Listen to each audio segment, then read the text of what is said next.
Welcome back to Insight AI, the show where we synthesize global issues for you. Today, we're diving deep into the ongoing discussions between Thailand and the United States. It's about potential tariff increases by the U.S. Yeah, and this is a really critical issue, for Thailand's economy and its trade relationship with a major partner like the U.S. Absolutely. Understanding the proposals Thailand has put forward to sort of navigate this challenge and what those might mean, well, it's pretty essential for grasping Thailand's economic direction right now. Totally. Exactly. So our mission in this deep dive is really to unpack the 5 key proposals Thailand has submitted to the U.S. We want to understand what they are, what they're aiming for, and, the potential implications. Okay. We've got quite a range of sources here. News from Thai outlets like Thai Post, the Phi Thai Party website, A Finance Thai, the Bangkok Insight, Prachachat Business, Thai PBS, Thai Wrath, and Krungtep Turakij. And also a TNN YouTube report. They're all from May 2025. Right. It's pretty current stuff. Yeah, and it gives us a broad view, government announcements, expert takes, the whole picture. Having those diverse sources really helps build a comprehensive picture. You get the official line, but also what analysts and businesses are thinking. Crucial for a real deep dive. Okay, let's jump straight in then. First key area. Thailand's 5 proposals to the U.S. The one's from Finance Minister Pachai Chinavajira, right? Exactly. Yeah. Reported across multiple sources. So the first one focuses on an economic partnership, emphasizing collaboration in processed food and digital tech, specifically data centers and AI.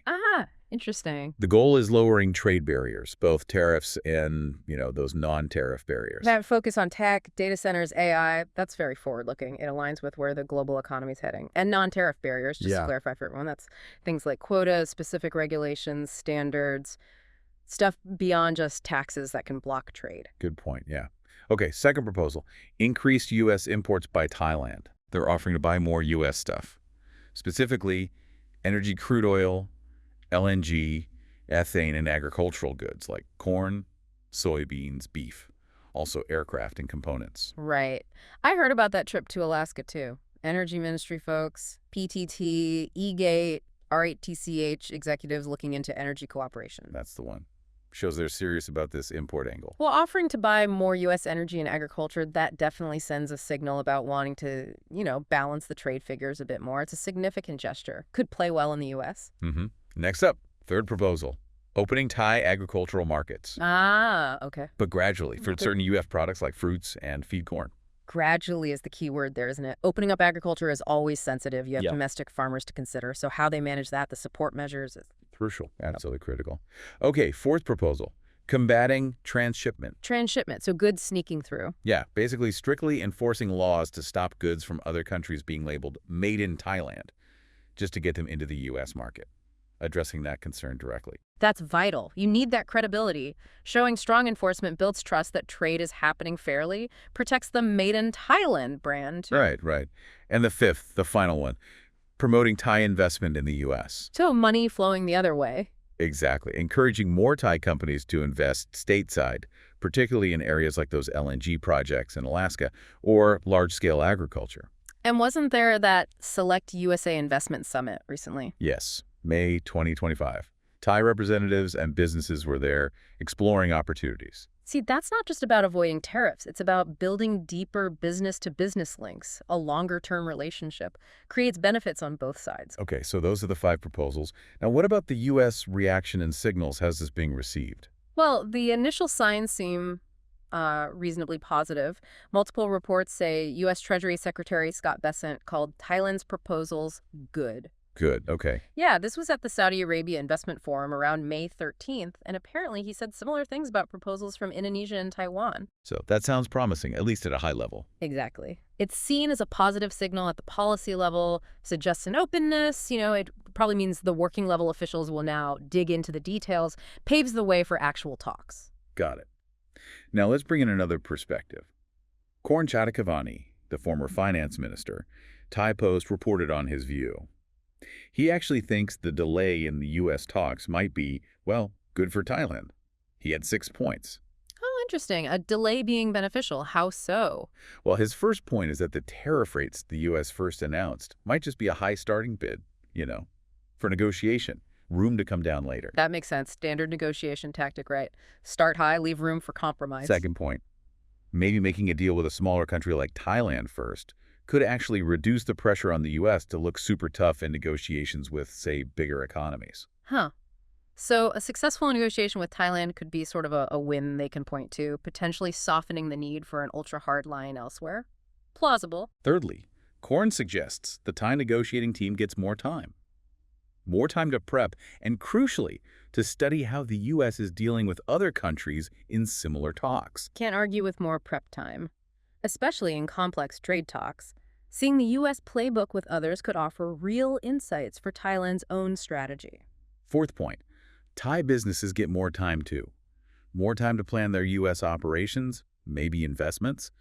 He thinks the government is likely working closely with them on this. Yeah, the lead time for businesses is vital. Lets them adjust strategies, minimize disruption.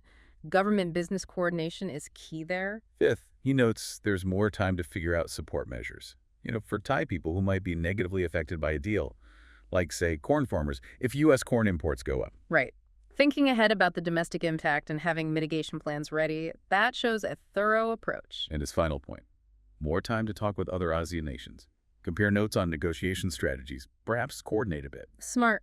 Learning from neighbors, potentially finding common ground, that could definitely strengthen Thailand's position. Okay, so moving on from Korn's perspective, let's look at the government's next steps and concerns.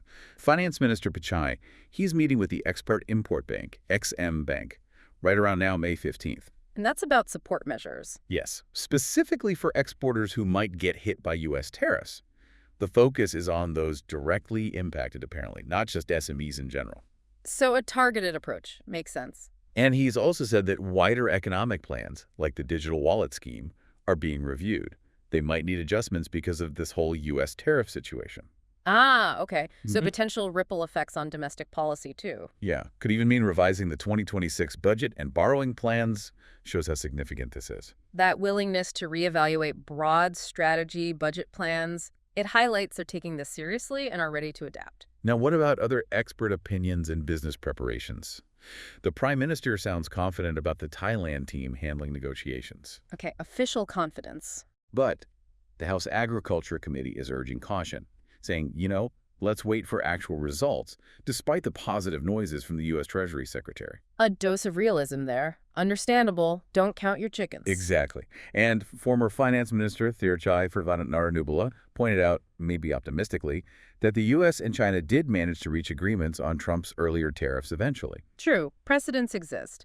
On the business side, Amada Corporation is advising Thai firms to adapt, maybe look at how bigger economies handle these kinds of impacts. Practical advice. And Kuning Sudarat urged the government to revise the 2026 budget specifically to brace for potential economic trouble, and also to double down on fighting corruption. So a mix of views.